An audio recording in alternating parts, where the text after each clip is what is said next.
Ooh, I hate when it does that.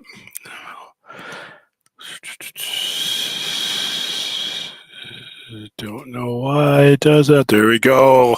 Happy what is left of Thursday. Welcome to a very, very short Midnight Express. I am dead ass tired, but I know it's been like 3 days since we last talked, and I don't like to go those kind of stretches. I've been working on our event this week. TROMANIA has been going on. It starts tomorrow at 6 p.m. So before we get to anything else, that's our major sponsor, obviously, is myself and Troma Pictures presents Tromania tomorrow, 6 p.m., Saturday, 6 p.m. Lloyd Kaufman is here in Vegas. My dad picked him up from the airport today. As a matter of fact, my dad doesn't like to do selfies, but sort of made him do one here because I thought it was hilarious. Where is he at? Where's he at? There we go. So for those of you who want to see what William Powell Sr. looks like, there you go. Basically an older version of me. So there he is. The Eagle has landed. There's my dad, his Air Force veteran's hat. Of course, I'm Army. Made him pose for a selfie just for the hell of it. And so Lloyd is here. Lloyd is at his hotel room. We will be bringing him over to the center tomorrow to get things going. First things up is going to be doing a live audio commentary with let's go to the thing. Here you go. Toxic Avengers first, then we'll be doing the not world premiere, Vegas premiere, because it's premiered in LA already, of another Troma movie, Eating Miss Campbell.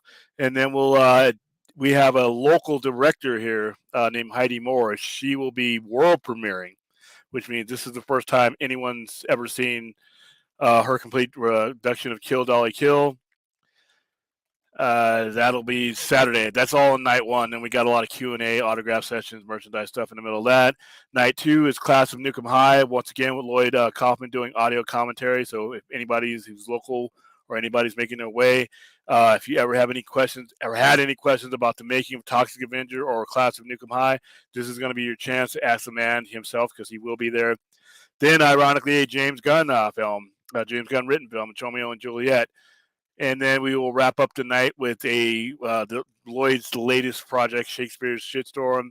Two of these movies, Romeo and Juliet and Shakespeare's Shitstorm, are basically Shakespeare inspired. So, but it's added their own Troma touch to it. So there we go. So that's what I've been dealing with all day, getting him in from the airport, getting everything going, getting everything ready, just making sure everything is done ahead of time so that I can just have fun with the event. A lot of time we do these events and they're a lot of work and I end up not enjoying myself, even though it looks like I'm having fun. Like the wrestling event, I had a lot of fun with, but this event, I really want to make sure all the kinks are out.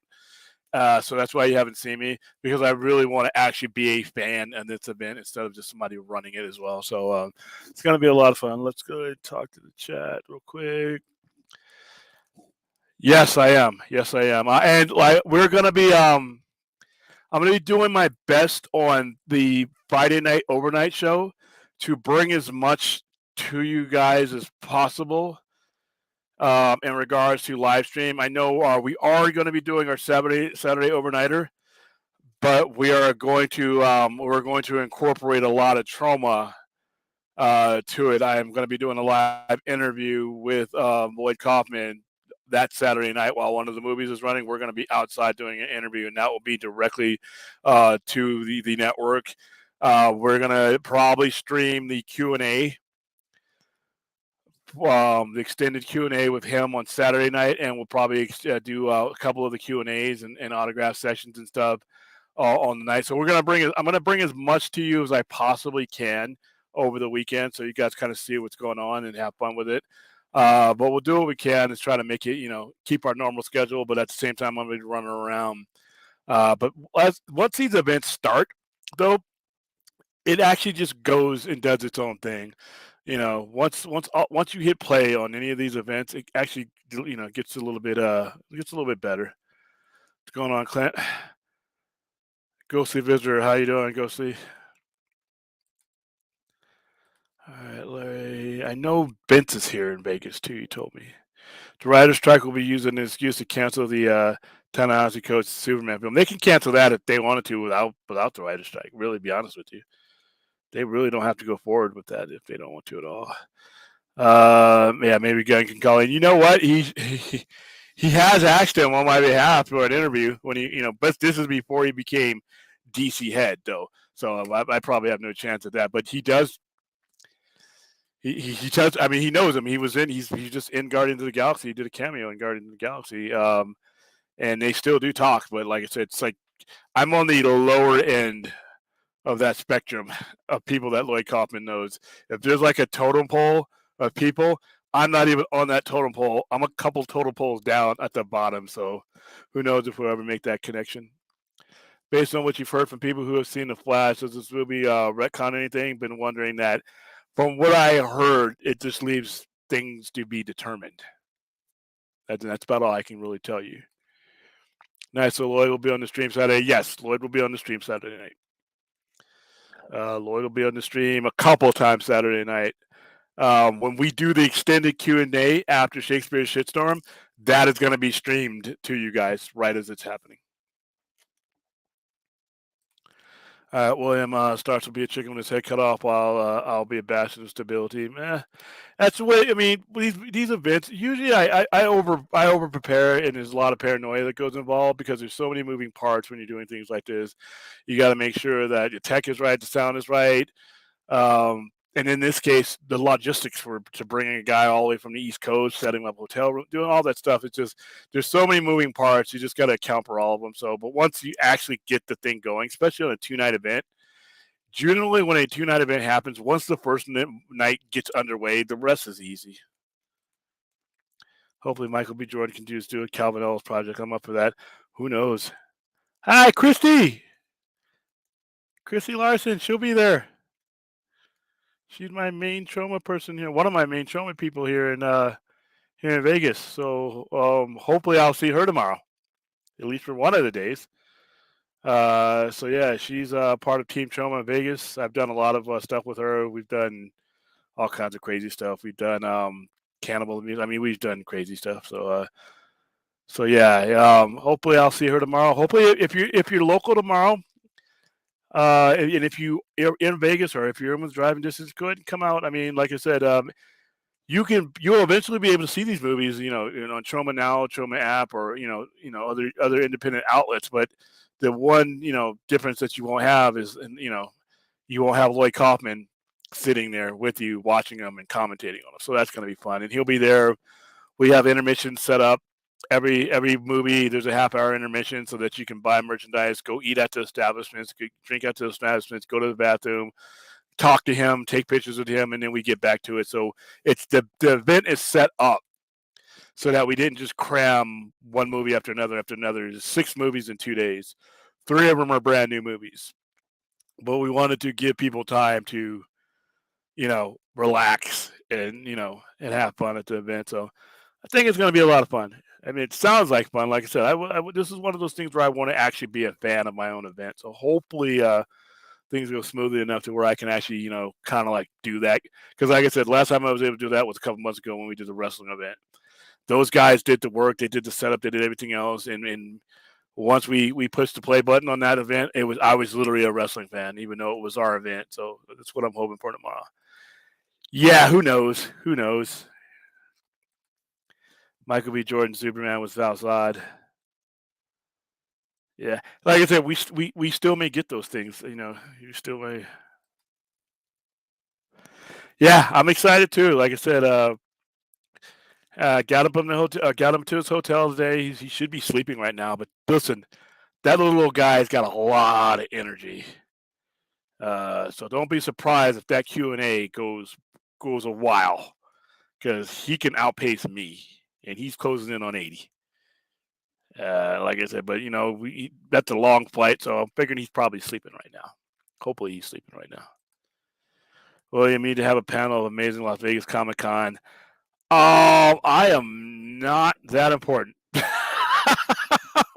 Dude, I'm barely a YouTube nobody. I don't know if anybody locally would want to see a panel. I might get if you're talking about getting a table one time, I might get a table down there. I've been meaning to do that. Had they done it in June and July, I would have actually been at Amazing Comic Con, but they did it on April 28th this week, and that was a really, really, really, really super packed week for me.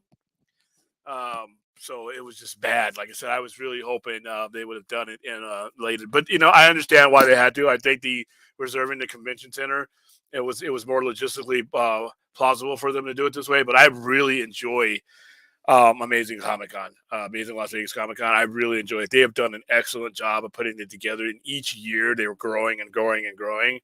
And eventually, like I said, Comic Con is a monolithic thing that's really, really huge. But at the same time, I've always thought that San Diego, and I'm probably going to get a lot of heat for this, is a horrible place for that convention in the modern era. It's not big enough. It's not designed for it. The convention center, I went to the very first Comic Con that was at the convention center in 1989, 1990. And at that time, it was different, but we didn't have Hall H. We didn't have a bunch of other stuff that wasn't comic books. It was strictly comic books. It was strictly artist alley, all that stuff. It has grown to the point where it's become a hassle to not only get seats, but it's really hard to move around there because it's so small. And in Vegas, the city is literally designed for what Comic Con is. You could literally, if you took the San Diego Convention Center, you could put it in the north wing of our convention center here in Las Vegas. It's that massive. And hotels, we're not going to run out of hotels for that. Not going to happen. And your hotels are not going to be sky high. San Diego, it gets pretty pricey because they know they got you racketed. Well, Vegas, we got just like a million hotel rooms here. You're not going to run out. And even some of the motels here are higher end. I mean, you're not going to run out of places to go. Transportation, it's all within that pocket. So I've always thought there was a time when they were leveraging. There was a thought that San Diego Comic Con could move to a place like Vegas. But if that's not going to happen, I would like to see Las Vegas Comic Con grow. I'm biased. I'm a Californian, but at the same time, Sci-Fi Center is literally 2 blocks away from that convention center, so we get a lot of business from it. So, yeah. Hi, Larsonator. This is the first time. This is the first time you've been on my stream, huh? I don't know if you've watched before, but it's cool seeing local people. How long do you think the writer strike might last? The one 0708 was about 3 months, but I think this one can go longer. I think this one could go longer because there's a lot more at stake. We did not have streaming like this. We didn't have streaming rights. We didn't have different corporate setups, so there's a lot more to be negotiated. So yeah, it could go longer. Are you going to talk about the new toxic create? Yeah, everything's on the table. Everything. Trauma is on the table, and what I'm going to try to do is set it up to where I can take questions from the chat while we're running the Q&A on the stage. I'm going to work that out. Yeah, Lloyd can go, man. Lloyd can go. I mean, like I said, the last time, there was a couple times he was here before where he said, hey, let's do a Q&A for about an hour. This man went for 4 solid hours. All right. And there was no shortage of questions. And he's like, and I'm like, hey, Joy, do you have do you need to get to the hotel? You sleep here. He's like, no, I'm good. I'm like, okay. Yeah, he wore me out that night. All right, not so fully clear, but you are live streaming the Trauma event this weekend. Never really been a Trauma guy, but it's interesting investigating what it's all about. I'm going to be broadcasting certain aspects of it. So pretty much like our overnight Saturday night show, a lot of that is going to be Trauma. Thade and Stella will be running the actual show because I will actually be doing live stuff, and running the show. But I'm going to pop in and out. And then when it comes to the Q&As, I'm going to try to get as much. We're going to do an interview, or once one of the movies is going out, we're going to take them outside. We're going to interview. That will be live to the show. And then when we do the Q&A, that will be live part of our streaming. So that will stream live. And anything else I can try to get in there, I will. William, could you get Jim Lee and Jeff Loeb to come to the Sci-Fi Center and have them do meet and greets? No, because that's really expensive. I would love to, but it's super expensive. And I don't have... I'm your low budget king. All right, the Sci-Fi Center is a low budget kingdom. I do a lot with nothing, but when it comes to getting those guys there, It's a little bit more because just their appearance fees alone are like I got to be very careful with money these days when it comes to that. Hi, good. Hey, Rhea's here. Rhea's in my city, burning up. So I will see her tomorrow too.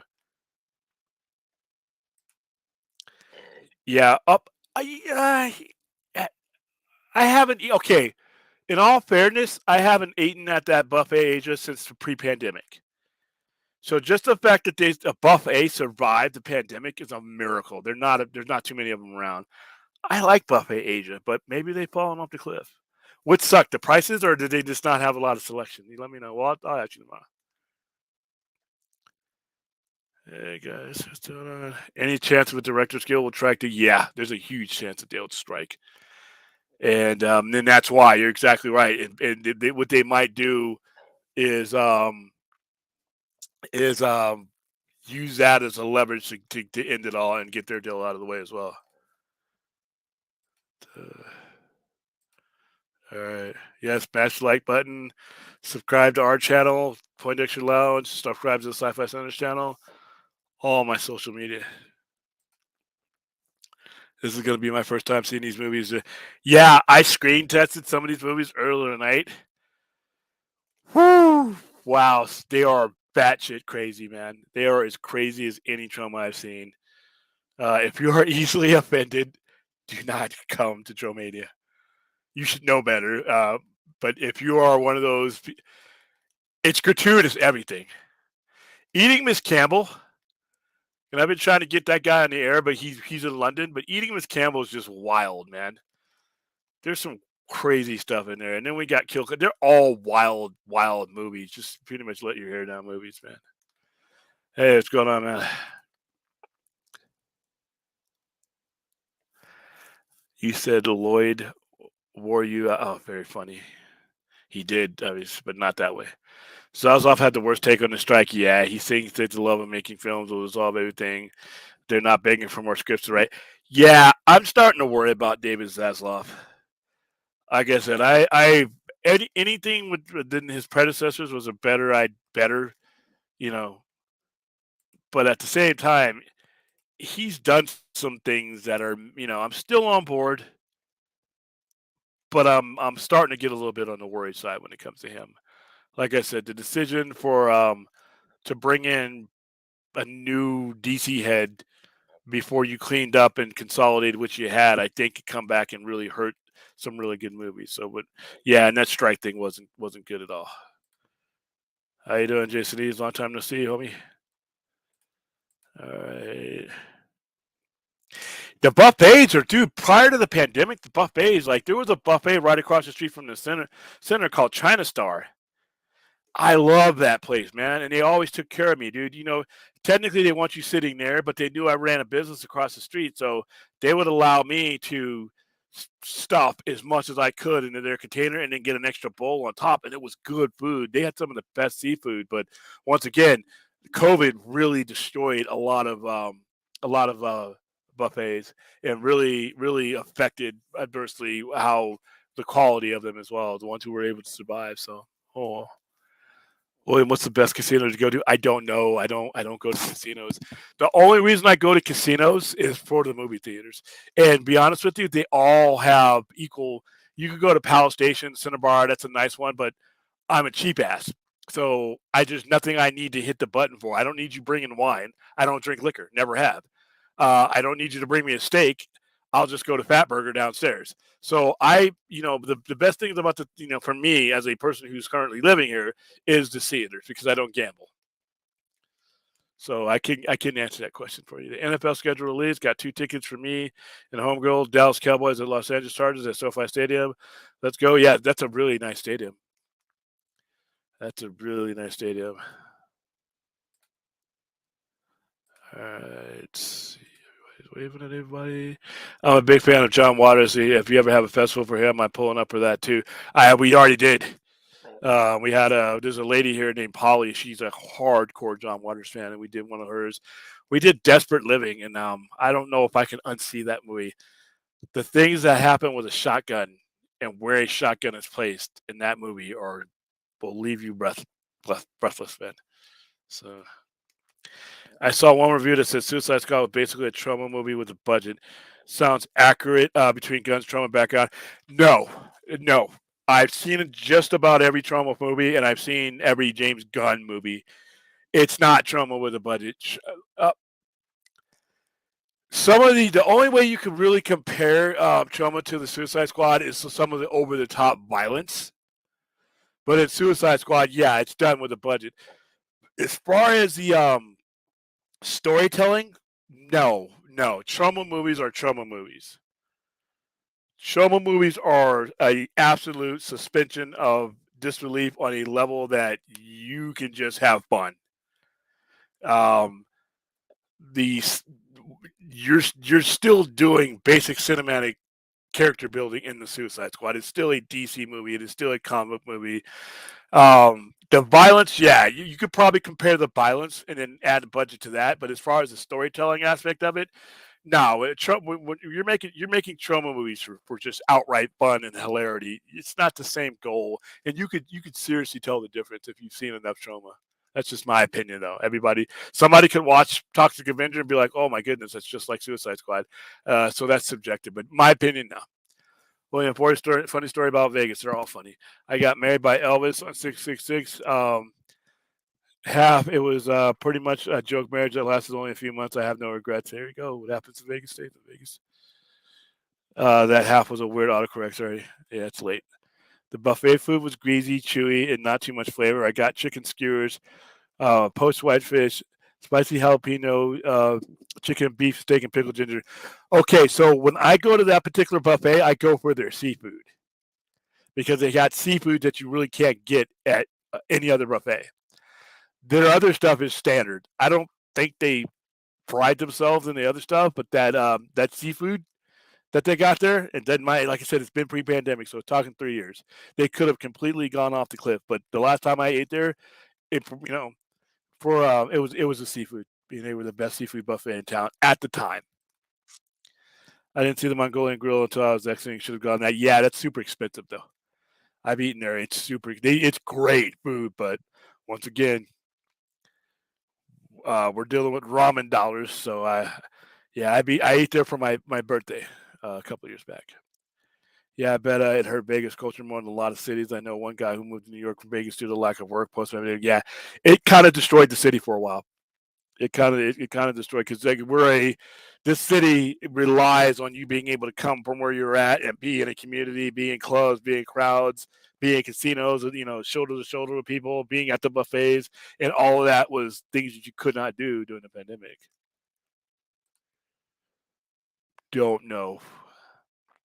I don't eat a lot of barbecue, so I couldn't tell you. Sorry. Well, yeah, yeah, that was cool. Yeah, like I said, the old man does not like taking selfies, but he had fun with they're 3 years apart in age, so they had a lot to relate to. But yeah, I told him I wanted to. Because that's usually me picking up from the airport and getting a selfie, but I couldn't be there today. So, a William Powell did pick up Lloyd Coppin from the airport. It just happened to be William Powell Sr. and not William Powell Jr. I'm so sad I missed the water skiing. He's an auteur and a national treasure. Yeah, yeah. Like I said, we'll do it again. We'll do it again. Yeah, Raiders Stadium was built by the same architects who did SoFi. Yeah, yeah. Suicide Squad is very tame. Like I said, there's over the top violence in Suicide Squad, but nowhere near like some of you guys that are going to be coming to tomorrow night. Dude, and like I said, I have pre-screenings just to make sure that they all work. Wow, and this is pushing trauma boundaries for me. That's saying something because obviously these are new films. So some of the new ones, Shakespeare's Shitstorm is hilarious, man. You're gonna have a lot of fun with that for those of you who are able to witness that live with Lloyd. But yeah, no, I have not. I have been slammed. I might go see it. No, I might take a day of unwinding and go see it on a Sunday. I stay there every time, but um, I'll get around to it. But I still haven't seen Evil Dead Rise. And I want to see that before it hits streaming. I need to see the Raiders Stadium, even though I don't follow sports at all. The team is very nostalgic for me, and I love repping them. I like having a stadium here because it gives us a venue for high end events like WrestleMania. You know, when WrestleMania is ever good again, but like World Cup, Super Bowls, big Rolling Stones level concerts. And since we are a state with no sales, with no income tax, no state income tax, the only way we really bring in money is by whoring ourselves to the casinos, the silver industry, or sales tax and hotel tax that's brought in by visitors. So when you every sports team that comes here, people are like, we don't need this, we don't need that. I'm like, yeah, you do, because if you notice, I've noticed just from the tourism that comes to the store. It used to be like when my parents' generation, they came out here every 6 months, they saved a bunch of money and they went gambling. Now you could be headed to Vegas and have nothing to do with the casinos. You could be out here for UFC, have nothing to do with the casinos. You could be out here for the rodeo, nothing to do with casinos, a whole Final Four, all kinds of stuff. You may do a little bit of gambling, but it may not be the thing. The younger generation just doesn't have that kind of disposable income to throw thousands on top of thousands on the high roller table or anything else. They're coming to Vegas for the legend of Vegas and to come to the clubs, EDC. There are people who come in and bypass the casinos and go straight out to Nellis and do that, that crazy dance for a couple of days. So yeah, I like having things like the Golden Knights here. Not that I like the Golden Knights or the Raiders or anything else. We got the A's and went out here because they are venues that bring people to your city and add money to your city. And you know what? They bring in tourist traffic. So I'm happy. Okay. Yeah, live game is fun. Ramen dollars, literally, that is what I exist on. That is my capital and currency, ramen dollars. Sharks fan. Oh, that I didn't need to hear that about you, Ray. I hope everything is getting back in swing. New York City is pretty much back, but there are certain 24-hour places that start. Same here. Vegas pre-pandemic used to be a 24-hour town. I think they used the pandemic to not be open 24 hours, which sucks. I might as well live in Utah. I went to my first live hockey game last month. Los Angeles Kings versus Anaheim Ducks. Kings won. Woohoo! That's my team. The only 24-hour place I saw in Vegas other than casinos is Subway on the outskirts. Yeah, everything. And then you'll find a McDonald's and you'll see the line wrapped around a McDonald's because that's the only thing open right now. I have not seen Infinity Pool yet. I don't think so. Thade was asking me about that. Thade saw it. How you doing, Anthony? I'll get with you offline on that one. The event starts at 6, but I may need your help in a specific area. I'll let you know. Yeah, the A's are moving they got to get out of that seat. And if you're coming to Vegas, try to spend some time downtown, not the strip. You'll see strange people doing strange things. All right. Yeah, that was how I met. I think Christy, if you're still here, I think that's how I met Christy. They hosted that. Yeah, she's been here before. All right, guys, this was just a quick jump in just to let you say hi because it's been a couple days. I am going to do some editing for some of the commercials and sponsors that we got running tomorrow, and then I'm actually going to do something I generally don't do and be disciplined. And I'm actually going to go to bed early here, probably within the next hour. So I will. Yep, I'll see you tomorrow, Chrissy. Let's see, William, since Utah's right next to you, do you guys have a huge Amish contingent? Not that I've ever seen. I'm pretty sure we do, but I've never seen them. All right, guys, that's gonna be it. I also, I'll go forever, so I will stream a little bit tomorrow, but there will be no Star Trek Live tomorrow. We're gonna resume that next week. But there will be a lot of me over the weekend throughout this Troma event, and then we'll anchor everything to the overnight show on Saturday. We'll do the live stream of the Q&A as best we can from there. I'll get you the live interview from Lloyd one-on-one while we're there. And as much as I can bring to you throughout the weekend, I will. And then, like I said, we'll pull it all on the overnight live show that's at 9:30. So hope you guys, if you're local and you're able to make it, great. If not, I will try to include as many of you as possible into the events once things get settled down. And that's it. That's all. I will see you guys at some point tomorrow or throughout the weekend. Bye.